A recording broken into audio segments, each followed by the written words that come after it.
Bem, o Jornal da Rede Alesp conversa agora com Silvia Tavares de Oliveira, que ela é presidente do Conselho Federal de Fonoaudiologia. E ela fala sobre o tratamento fonoaudiológico em meio à pandemia do coronavírus. Silvia, bem-vinda ao Jornal da Rede Alesp. Boa tarde. E nesse momento, como a categoria está engajada e se cuidando, contra a Covid-19? Boa tarde a todos. Na verdade, a fonoaudiologia hoje ela trabalha na frente em relação ao Covid-19 e junto com todos os profissionais da saúde, tem tentado se proteger ao máximo aí com o uso adequado de EPIs dentro dos hospitais e fazendo a sua parte enquanto profissão e enquanto profissionais habilitados que somos para trabalhar com esses pacientes com Covid-19 no momento agora tão importante para a nossa profissão, para a gente demonstrar o quanto esse profissional é importante atuando com esses pacientes no momento. Boa tarde, Silvia. Lilian, tudo bem? Boa tarde, Lilian, tudo bem? Obrigada por ter aceito o convite, de participar dessa entrevista. E a gente sabe, Silvia, que tem muitos pacientes aqui em casos mais graves, acabam necessitando de intubação, Como que o fonoaudiólogo, ele pode ajudar na recuperação desses pacientes? Então, alguns pacientes mais graves com a Covid-19, eles precisam de uma ventilação invasiva ou uma intubação orotraqueal. E existem estudos que dizem aí, já comprovam, que esse paciente intubado por 2 ou mais dias, ele pode ter problemas de deglutição em graus variados. Então, o que acontece? Ele fica intubado por um determinado tempo, existe a extubação, e nessa questão da extubação, o que pode ocorrer é um problema de disfagia. O que é a disfagia? É um distúrbio em uma das fases da deglutição. E é aí que o fonoaudiólogo ele vai agir com esses pacientes, trabalhando com essa questão da disfagia.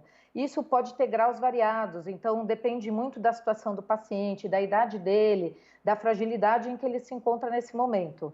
Então, é nesse momento que o profissional fonoaudiólogo ele entra com a atuação nesse paciente nas UTIs. E com relação também à dificuldade na fala, principalmente quem passa pela unidade de terapia intensiva, está entubado, e como a senhora falou, da desintubação, como é que fica com relação à dificuldade da fala, como que é esse tratamento no pós-restabelecimento? Então, o que eu gostaria de colocar, a primeira coisa é assim, a questão da disfagia, ela é um problema muito sério, porque ela pode causar o que a gente chama de broncoaspiração. E a broncoaspiração, ela pode, inclusive, levar ao óbito do paciente. Então, o que é essa broncoaspiração? Nós, os seres humanos, a gente tem uma proteção, que é uma proteção natural das nossas vias aéreas. Por quê? Porque o alimento, ele é incompatível com o pulmão. Então, esse alimento, ele não pode chegar no pulmão. Então, normalmente, nós, quando nos alimentamos, existe esse sistema de proteção que impede que esse alimento chegue até os pulmões. No caso da disfagia, esse movimento de proteção, ele muitas vezes está fragilizado, ou não está ocorrendo. Então, é nesse momento que o fonoaudiólogo ele age, evitando que esse alimento possa ir até os pulmões. Então, é aí que ele vai fortalecer esse processo de deglutição para que não se restabeleça esse processo de proteção aos pulmões. E a gente já tem um paciente que muitas vezes já está debilitado na questão do pulmão, já tem um pulmão comprometido, então nessa situação é muito importante o fonoaudiólogo. E a gente tem também alguns casos onde existem paradas cardiorrespiratórias.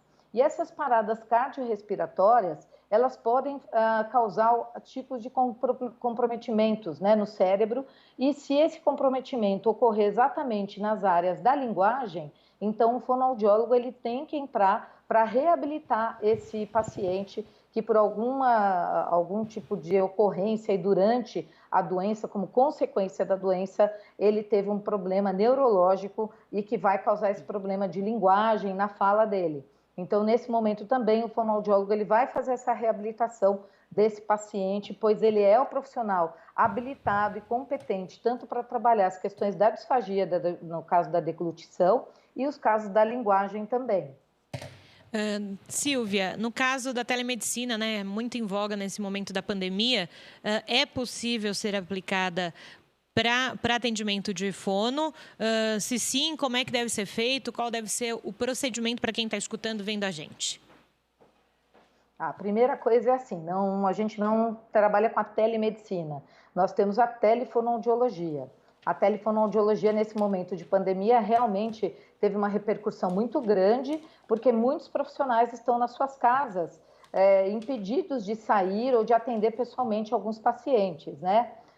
E aí o que aconteceu? O Conselho Federal de Fonoaudiologia, ele publicou uma recomendação número 20, que determina quais são as formas e como esse profissional pode atender esse paciente do seu escritório de forma remota.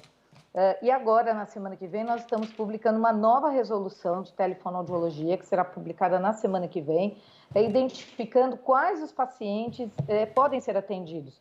Por quê? Porque o fonoaudiólogo ele trabalha muito com contato direto com o paciente, com a manipulação do paciente. Então, nesses casos, a telefonoaudiologia ela não é recomendada, não pode ser feita. Mas em casos em que o paciente ele já vem sendo atendido, pode ser feita orientação, pode ser feito em alguns casos, sim, o atendimento pela telefonoaudiologia. Mas aqueles casos em que exige a manipulação do paciente, o contato, o toque do fonoaudiólogo, então nesses casos, infelizmente, a telefonoaudiologia não dá conta. Mas na semana que vem o profissional poderá acessar no site do Conselho Federal a nova resolução com todas as instruções, junto com um guia prático de atualização dele para como ele vai poder agir nesse momento. Silvia Tavares, presidente do Conselho Federal de Fonoaudiologia, obrigada pela sua contribuição hoje aqui na Rede Alesp. Obrigada a você, Lígia, espero que tenha contribuído aí com essas informações. Obrigada e tenha uma boa tarde.